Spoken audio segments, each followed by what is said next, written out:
हाँ जी, welcome back. आज की स्ट्रीम शुरू करते हैं। उम्मीद है आप सब ठीक होंगे। और इस इतने बड़े डंप में मुझे काफ़ी ज़्यादा उम्मीद है कि आप बच गए होंगे, क्योंकि मैंने आप लोगों को 3 दिन पहले ही वार्न कर दिया था कि लेवरेज एक्सट्रीम हो गई है। मार्केट बहुत ज़्यादा हीटेड है इस टाइम और एक लेवरेज फ्लैश आ सकता है। तो जिसकी वजह से मैंने अपनी बहुत ज़्यादा पोजीशंस जो थी, जो एक्सपोज्ड पोजीशंस थी या जिनमें मेरी लेवरेज ज़्यादा थी, वो मैंने क्लोज कर दी थी।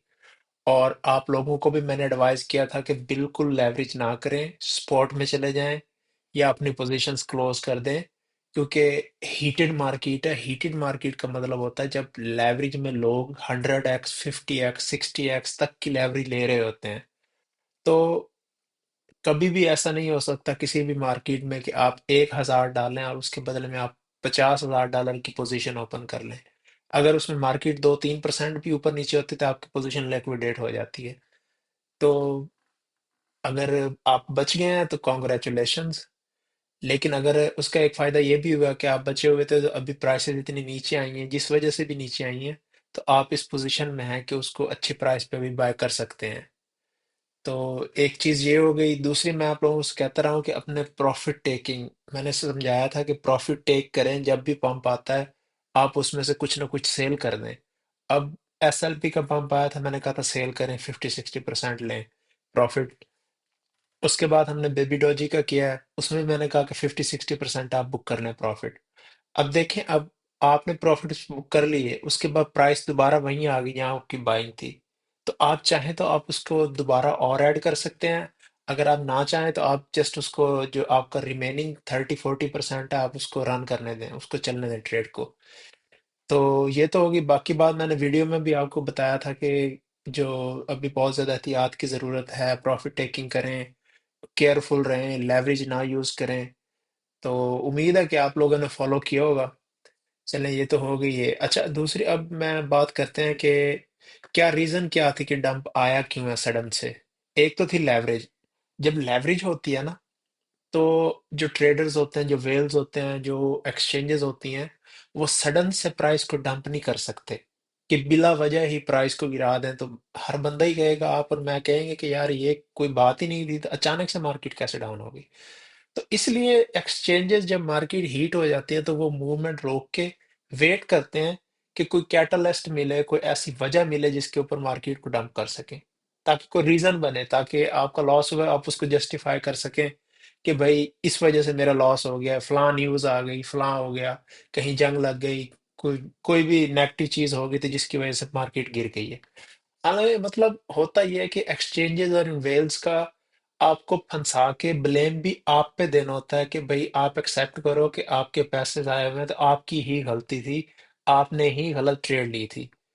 तो ये मतलब कि गेम ही ऐसी है कि मतलब इन्होंने खुद पे इल्जाम भी नहीं आने देना, मार्केट भी अपनी मर्जी के मुताबिक चलानी है, और आपको कंटिन्यूअसली गिल्टी फील कराते रहना है कि आप अच्छे ट्रेडर नहीं हो, आपको पता नहीं है क्या हो रहा है। हालांकि करते तो ये अपनी मर्जी से हैं। लेकिन हम क्या कर सकते हैं? हम सिर्फ सेफ रह सकते हैं, हम अपनी पोजीशंस को सिक्योर रख सकते हैं। और एक्सट्रीम सोचा करें कि मतलब आपने एक पोजीशन ओपन किया तो वर्स्ट सिनेरियो क्या हो सकता है। वर्स्ट सिनेरियो ये हो सकता है कि कॉइन जीरो भी हो सकता है। जीरो हो गया तो आप क्या करेंगे? आपके पास प्लान बी क्या है? जीरो हो गया, अब ये तो नहीं है कि आपने अपना पोर्टफोलियो 100% एक ही कॉइन में डाला हुआ है, वो फ्लॉप हो गया, कुछ हो गया। क्योंकि अगर आप पिछले साइकिल से हैं तो आपने लियोना देखा है, $100 प्राइस से वो 0.00 पे चला गया। कहाँ पे चला गया? यूएसटीसी, जो $1 का स्टेबल कॉइन था, वो भी 0.00 पे चला गया, मतलब जीरो हो गया। तो आप लोग अगर नए हैं, आपने वो बुरे दिन नहीं देखे हुए, तो अल्लाह करे आप ना ही देखें, लेकिन रेडी रहें। लेवरेज लें या कोई भी पोजीशन लें तो इस हिसाब से लें कि उसको समझें कि जीरो हो गया है। मैंने ये एक चीज और नोट की है कि आजकल के जो ट्रेडर हैं, इनको बेसिक चीजों का ही नहीं पता। मतलब जब हमने शुरू किया था तो हमें सबसे पहले ये भी बात पता होती थी कि भाई जो कुछ डाल रहे हो उसको जीरो समझो, किसी टाइम भी जीरो हो सकता है। शायद उस टाइम जो इंडस्ट्री थी बिल्कुल नई थी, मिच्योर नहीं थी इतनी, इतने ना ही इतने लेटेस्ट टूल्स थे, ना इतनी अच्छी एक्सचेंजेस थी उस टाइम। तब तो बाइनांस भी न्यू न्यू आ रही थी। लेकिन अब कोई ये बात ही नहीं करता, कोई बताता ही नहीं है कि रिस्क मैनेजमेंट क्या है। आज जो नए ट्रेडर्स हैं उनको पता ही नहीं है कि रिस्क कैसे मैनेज करना है, रिस्क मैनेजमेंट क्या है, कितनी परसेंट का पोर्टफोलियो लेना है, क्या करना है। एनीवेज आगे चलते हैं। अच्छा, अभी जो रीजन, जो लॉजिक आई है, मतलब जो मार्केट जिस वजह से रिएक्ट किया है इतना ज्यादा, वो रिएक्ट इस वजह से किया है कि गूगल ने नया कंप्यूटर लॉन्च किया है, चिप लॉन्च की है। उसका उन्होंने नाम दिया विलो। ये है, आप स्क्रीन पे देख सकते हैं कि जो विलो है, meet Willow our newest quantum chip. मतलब जो क्रिप्टो करेंसी है ना, ये क्रिप्टोग्राफी बेसिकली हार्डवेयर का वर्क है जिसमें कंप्यूटर्स प्रॉब्लम सॉल्व करते हैं, और जो कंप्यूटर बिटकॉइन की माइनिंग भी कंप्यूटर बेस्ड ही है। तो जितना फास्ट कंप्यूटर होगा, जितनी मशीन तेज होगी, वो उतनी जल्दी प्रॉब्लम सॉल्व करेगी, क्योंकि वो मैथमेटिकल इक्वेशंस होती हैं। जितनी जल्दी सॉल्व करेगी उसको रिवार्ड मिलेगा। अच्छा, अब जैसे आपने अगर हार्डवेयर अपना वैलेट बनाया है मेटामास्क का या फैंटम का, सोलफ्लेयर का या कोई भी, तो उसमें आपने 12 वर्ड्स या 24 वर्ड्स का सीड फ्रेज रखा होगा। तो आपने कभी सोचा कि आपका वो गैस भी हो सकता है? वो कैसे गैस हो सकता है? क्योंकि वो 12 वर्ड्स हैं, डिफरेंट वर्ड्स हैं। तो अगर किसी कंप्यूटर में आप डिक्शनरी के वो सारे रख दें वर्ड्स, और कंप्यूटर को टास्क दें कि सॉल्व दिस इक्वेशन, कि मतलब मुझे कोई इसमें से सीड फ्रेज निकाल के दो जिसमें फंड्स हों, तो कंप्यूटर अगर स्लो है तो उसको हजारों साल लगेंगे कोई भी एक वायबल एड्रेस निकालने में। लेकिन अगर वो क्वांटम कंप्यूटर हो जो इतना ज्यादा स्पीड वाला हो, जिस तरह ये गूगल वाले लॉन्च कर रहे हैं, तो हो सकता है कि वो दिनों में ही सॉल्व कर ले, आपका सीड फ्रेज निकाल ले, उसको पता चल जाए कि वो इतनी तेजी से कैलकुलेशन करे कि उसको सारे सीड फ्रेजेस जो हैं उनको वैलेट्स वो रिकवर कर ले। ये खतरा है, मतलब एक तरह से जेन्युइन डेंजर भी है ये। और हो सकता है कि फ्यूचर में क्रिप्टो को इससे काफी ज्यादा मसला हो, क्योंकि चाइना भी क्वांटम कंप्यूटर्स पे काम कर रहा है, अमेरिका कर रहा है, दुनिया की सारी बड़ी जो कंपनीज हैं वो इस पे काम कर रही हैं।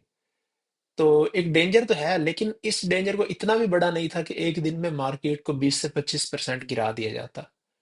तो जो ज्यादा सेलिंग शुरू हुई है कॉइनबेस से शुरू हुई थी।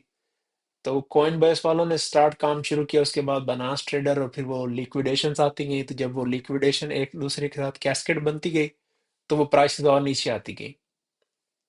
चलें अभी प्राइसेस देखते हैं कि प्राइसेस की क्या पोजीशन है।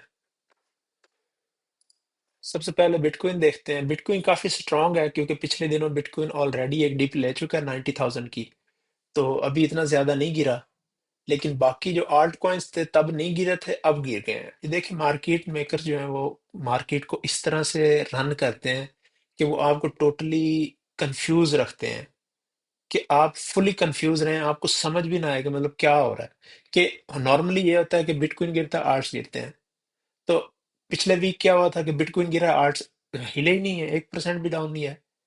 तो लोगों ने समझा कि आर्ट्स बहुत स्ट्रांग है, उन्होंने आर्ट्स में लेवरेज लगानी शुरू कर दी कि ये आर्ट्स अब ऊपर जाएंगे, आर्ट सीजन आ गया है, डोमिनेंस नीचे हो रही। हुआ क्या? अब 2 दिन बाद बिटकॉइन नहीं गिरा, सारे आर्ट्स गिर गए। तो आर्ट्स में जितनी लेवरेज थी सारी क्लीन हो गई।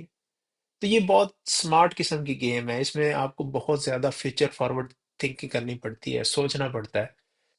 अच्छा, अब नेक्स्ट क्या है? अब तो चलो, पिछला जो होना था हो गया। अब मैं अपनी बात करूं तो मैं क्या कर रहा हूँ इस टाइम।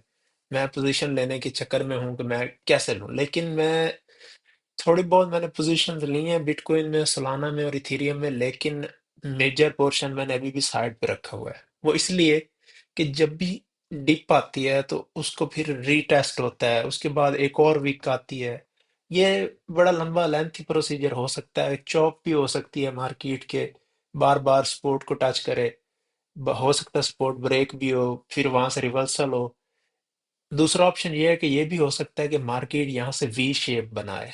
वी मतलब कि नीचे आई और वैसे सीधी ऊपर चली गई।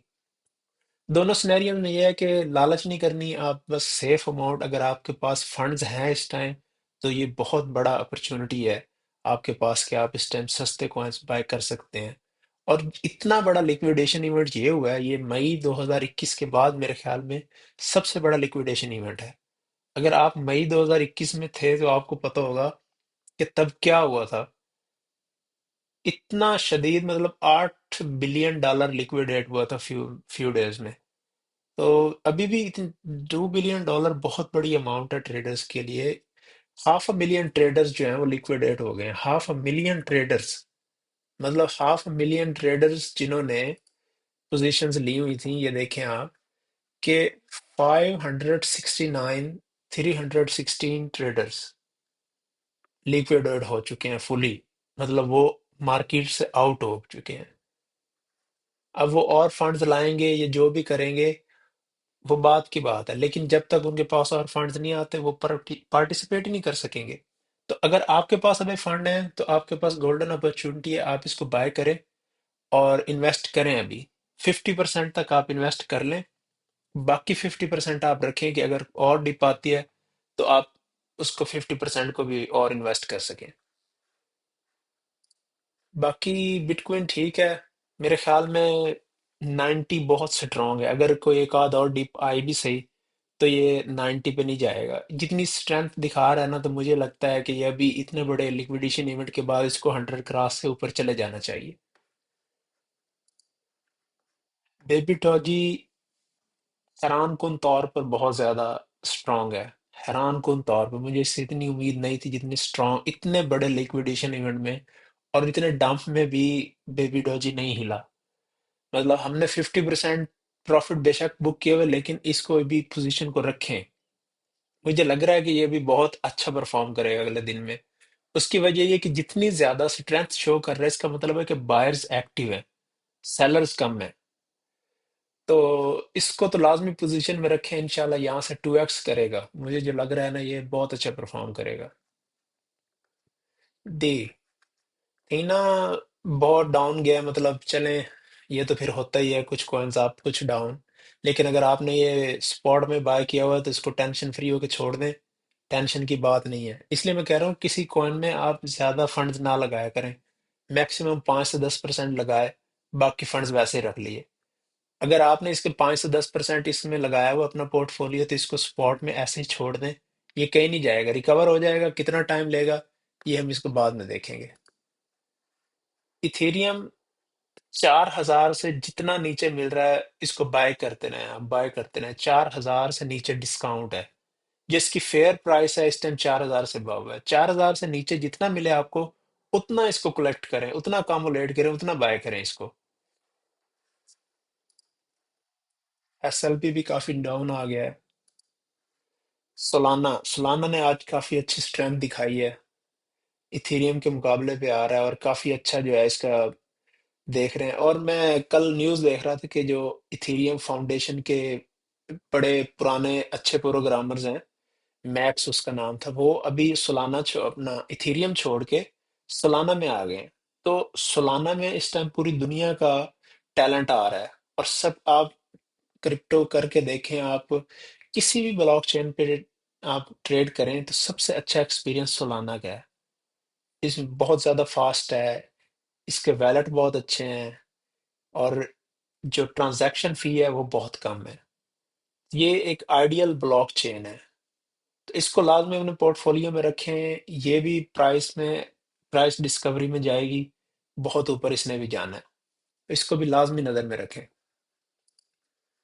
बाकी पीनट है, टाओ, ये देखें अब 385 पे वीक आई है ये वाली। अब आप देखें कि 385 पे जो वीक आ रही है, तो इसमें कितने बंदे लिक्विडेट हुए होंगे। और ये कोई यहाँ से प्राइस ने क्या किया, आप ये सिर्फ मैनिपुलेशन हुई है और कुछ नहीं हुआ। ये आप देखें यहाँ पे क्या हो रहा है, ये मैनिपुलेशन हो रही है और कुछ भी नहीं है। ये कि जिन लोगों ने 5 से ऊपर की लेवरेज लगाई हुई थी, उन सब की पोजीशन लिक्विडेट हो गई हैं। क्योंकि 700 पे फिर रहा था, 700 से ये 350 पे आया। तो साढ़े हाफ प्राइस में तो जितने ट्रेडर थे, लिक्विडेशन होगी सबकी। तो इसलिए कहता हूँ कि आर्ट्स में आप लेवरेज ना यूज करें। ये किसी टाइम भी आपको ये मार्केट से आउट कर सकते हैं, किसी टाइम भी फ्लश आ सकता है, ये आपको मार्केट से उठा के बाय कर देंगे। स्पॉट में तो आपसे कोई नहीं छीन सकता आपका।